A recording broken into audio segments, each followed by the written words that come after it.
Okay, so I got asked the question, why do I teach throwers out of the back to come out and down instead of around and up?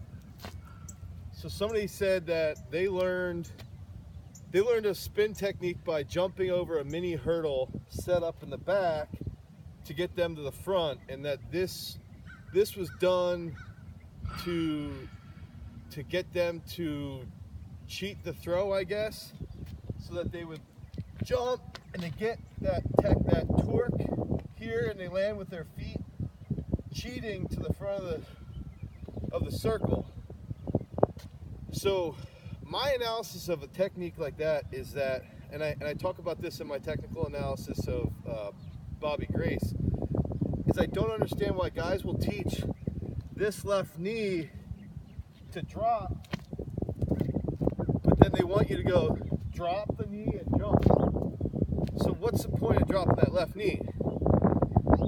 For me, the point of dropping the left knee is to attack the middle. So you come around and you're aggressive with this right, and it's rotational down. So any force that isn't rotating, so if you're jumping over the mini hurdle to learn how to spin, you're jumping up, then you're landing, and then what I think tends to happen is when you land, you jump up and fall back. Whereas the force that we're using in the technique that I use, that I base off of what I learned from Chuck and Justin Rohde, is so rotational, so all the force that rotates down continues through the circle and out.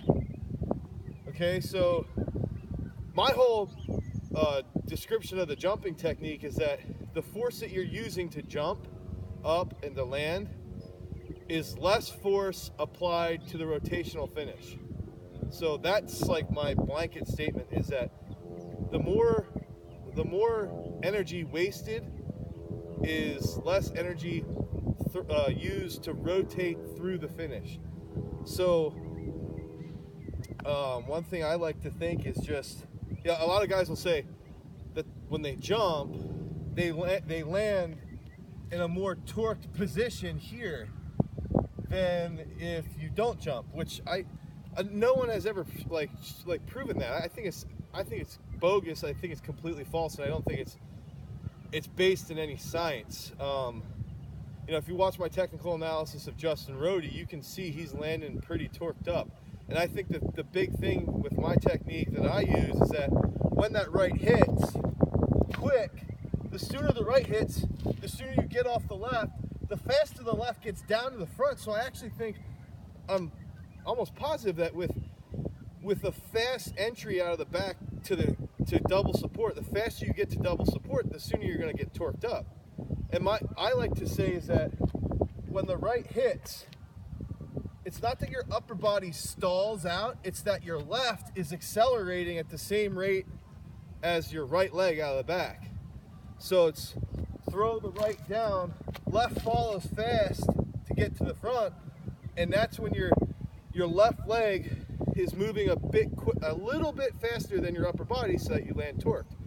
Whereas with the jump, from my experience that I've seen in all the technical analysis and when I'm watching other videos, is that the left leg isn't actually accelerating faster than the upper body. So when you're in air, everything is rotating together and you land here and finish, and they'll say, well, there's less friction and stuff like that, but I just, there might be less friction, but I actually don't think that's even true, because when you're coming down, the force from jumping onto the concrete, when you land, that vertical force down is going to generate probably more friction than the rotational technique and the rotational tightness out of the back. So I hope that answers the question. I don't really think that jumping is founded in any science. I think it just looks pretty, it looks nice.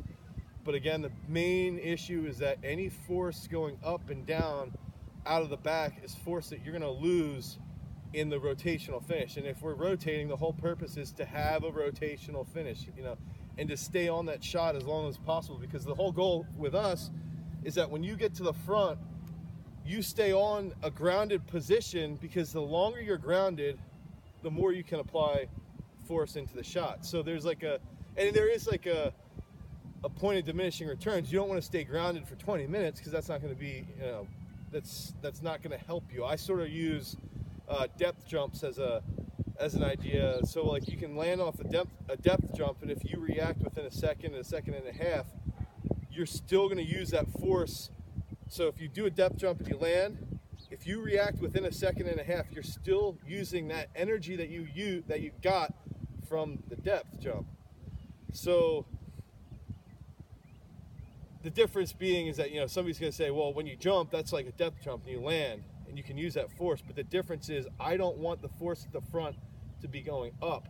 I want it to be rotating. So as if you're in double support for a minute and a half, I want that, or a second and a half, that's when I want that rotational force out. I don't want you going up, I want you going out on the shot. And I think this applies in the discus too. You can watch all the big time discus throwers, Harding, Malachowski, Kenner. I've got still frames that shows this, and Alekna. None of these guys are jumping out of the back, and very rarely are they jumping at the front. Almost never. They're on the left leg they're in double support as long as they can possibly be there. They're on the discus and on the concrete as long as possible until the implement is out of their hands. So I hope that sort of answers it, but the basic gist is any energy that you're using to go up and down is energy you're going to lose rotating. So that's the simplest way I can put it. I hope this answers your question. If you have any other questions, email me, Facebook message me, direct message me on Instagram, Twitter, anything. So I hope to hear from you guys soon.